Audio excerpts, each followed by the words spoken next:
In an expected move, the G7 nations are standing up against the new BRICS payment system that is designed to challenge traditional dollar-based systems such as the SWIFT network. But they are going about it as indirectly as possible. The Bank of International Settlements, BIS, just announced it is withdrawing support it previously provided for the BRICS money transfer system. This does not look like a coincidence. In recent months, BRICS has expanded rapidly, becoming the fastest-growing economic bloc and would most likely topple the G7 bloc soon. If the southern nations succeed, we would witness a huge shift in global finance and foreign relations. De-dollarization is on the table, as well as key economic drivers such as international trade. What this means is, the United States, along with its G7 allies, would be losing a lot of influence and may even suffer economic backlash if BRICS succeed in its missions. It is therefore not surprising that the United States and her allies are coming together to block the global trade reforms the Southern Bloc is creating. This creates a conflict of interest, as G7 countries view the BRICS payment system as a tool that enables countries to bypass sanctions. And this will continue to be the case, and all the central bank members are in this channel that we need to be. The important question is, who wins and how much is this going to change the economies of nations on both sides? The answers are rather interesting, so stay tuned to get all the details. And don't forget to hit the like button and subscribe to the channel. So, since the creation of the BRICS economic bloc in 2006, the organization has been trying hard to come up with alternative payment systems that will be independent from the influence of the U.S. and Western powers. But this mission has been more difficult than anticipated. It seems BRICS finally have a pathway that will make its monetary revolution a reality. And that pathway is blockchain technology, the same technology that powers cryptocurrencies. In a significant move, the BRICS Plus group, which comprises the original BRICS nations, and 13 partner nations, issued a joint declaration focusing on the creation of a blockchain-based financial system known as the mBridge payment system. The mBridge payment system is also called the Multiple CBDC Bridge because it is a payment network that will host the central bank digital currencies of several nations. This is a groundbreaking initiative aimed at revolutionizing cross-border payments. This project is a collaborative effort involving several central banks and the Bank for International Settlements Innovation Hub. As John Forrest Little, a monetary researcher, explains, mBridge comes with a lot of advantages. It could be backed by gold reserves, but benefit from the speed of blockchain technology. The problem with just using gold is the speed of gold. Gold is the most liquid of all the assets out there. But since we do most trade through our computers, this mBridge and UNIT are just sort of intermediaries, and it is in a testing phase. Traditional cross-border payment systems are often criticized for being slow, expensive, and complex. Recognizing these challenges, the BIS Innovation Hub, along with the central banks of Hong Kong, Thailand, the United Arab Emirates, and the Digital Currency Institute of the People's Bank of China, embarked on an ambitious project to create a more efficient and secure payment system. mBridge is the result of this effort and is now taking center stage as the best option for BRICS towards de-dollarization. This is not just a fantasy. The system is already a reality that is already undergoing a lot of pilot tests. These pilots involved real-value transactions and were conducted among participating central banks, selected commercial banks, and their customers in multiple jurisdictions. In 2021, the project reached a significant milestone with the publication of a report detailing the second phase of mBridge. This phase focused on establishing a system that could handle multiple CBDCs, enabling faster and more efficient cross-border transfers and foreign exchange operations. While there is so much optimism about the mBridge payment system, there is a recent development that could be a major setback. What is interesting is that the mBridge system was originally the initiative of the Bank for International Settlements, also known as BIS for short. But now the BIS has officially announced its withdrawal from Project mBridge on October 31, 2024. Why would the bank abandon its own initiative? There are suggestions this is because they realize the damage the mBridge payment settlement network would have on the US dollar. BIS General Manager Agustin Carstens claims that the withdrawal was not due to political considerations or deficiencies within the project. Instead, he He emphasized that mBridge had reached a level of maturity where partner central banks could continue its development independently. Carstens noted that the BIS Innovation Hub often steps back from projects once they achieve self-sustainability. And many observers. I think the project has been a big success. I would say that the project has been so successful that I think that we can declare it that we have graduated out of that project. The BIS is leaving that project, not because it was a failure or not because of political considerations.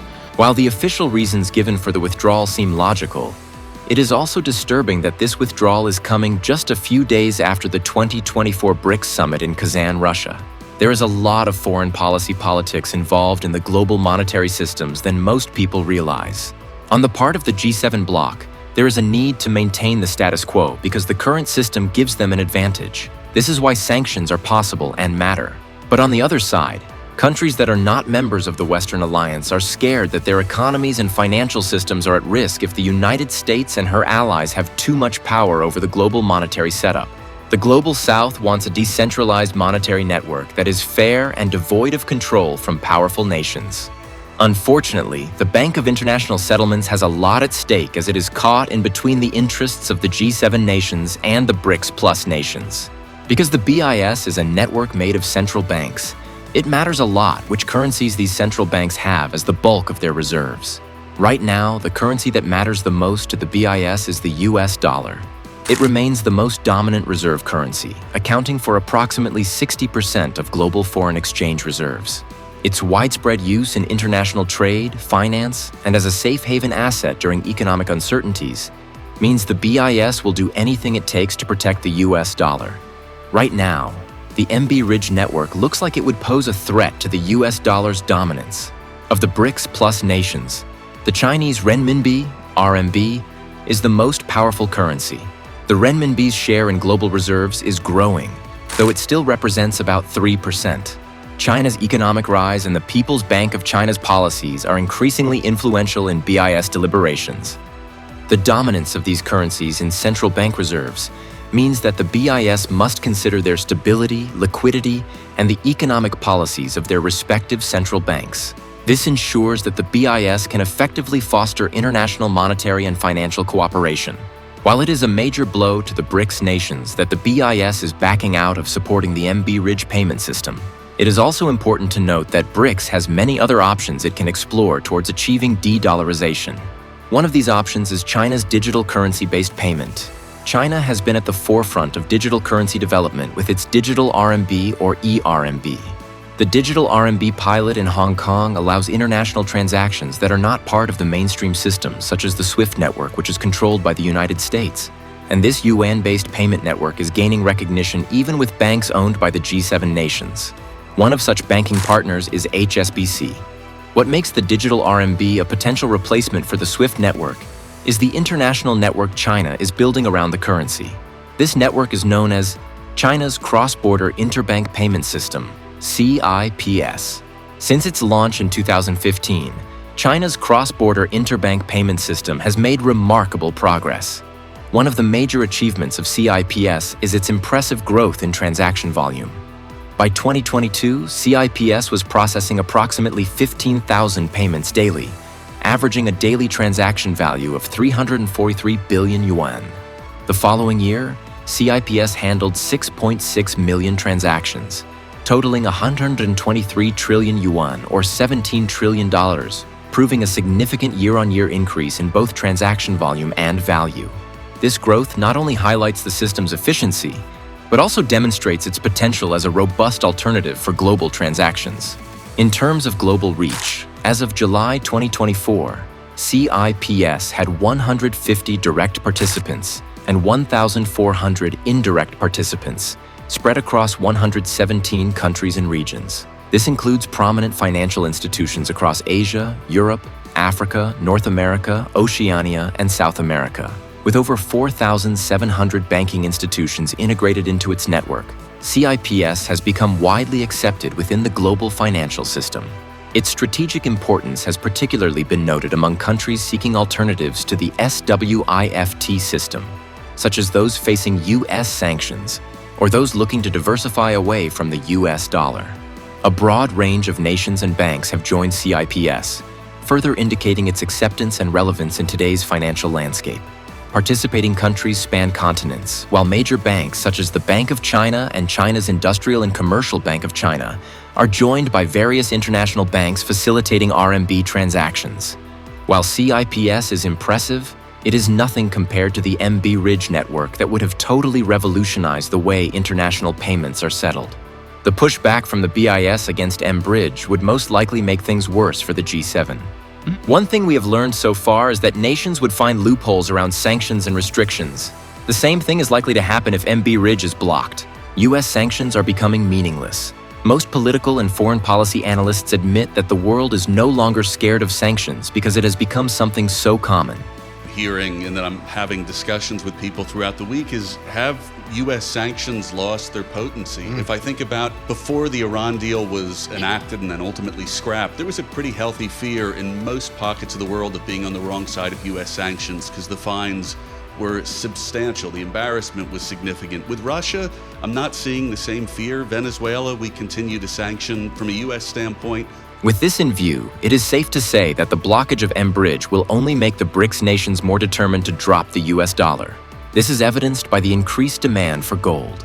Since 2022, central bank demand for gold has more than doubled, reflecting growing mistrust in dollar assets and a preference for commodities as safe havens. It is not just gold that is being stocked up. Other commodities, including grains, are being proposed as reserves. According to recent reports, the central banks of BRICS countries collectively hold over 20% of the world's gold reserves. This significant stockpile proves the bloc's commitment to financial independence and stability. As the world's largest producer of gold, China has an advantage in this recent drive to stockpile gold. The People's Bank of China has been adding to its gold holdings almost every month, reflecting a strategic move to strengthen its financial position. The Central Bank of Russia has been one of the most aggressive buyers of gold, with its reserves now exceeding 2,300 tons. India has also been building up its gold reserves, with the Reserve Bank of India purchasing significant quantities to diversify its assets and reduce reliance on the dollar. The most interesting commodity is grains. The BRICS countries are among the world's largest producers of grains, legumes, and oilseeds. Russia, for instance, is the world's biggest wheat exporter. In a recent move, the BRICS nations endorsed the creation of a BRICS grain exchange, which aims to facilitate the trading of grain commodities within the bloc. This initiative is expected to enhance food security and provide a reliable backup for payments in times of economic uncertainty. With the withdrawal of the BIS support, can the BRICS bloc still operate the mBridge payment system successfully? If so, how soon can we expect it to come online? The major challenge is the amount of control the BIS has over international money transfers between central banks in most continents outside North America. The International Bank plays a crucial role in facilitating international financial cooperation and providing a platform for central banks to coordinate policies. Without BIS support, BRICS would need to develop their own mechanisms for financial coordination and infrastructure, which could be complex and time-consuming. Another issue would be currency stability. The US dollar's dominance is partly due to the trust and stability it offers. For BRICS to replace the dollar, they need to establish a currency or a basket of currencies that can provide similar levels of trust and stability. Perhaps a gold-backed currency would solve this problem, as the economic disparities and political differences among BRICS nations would be a key issue.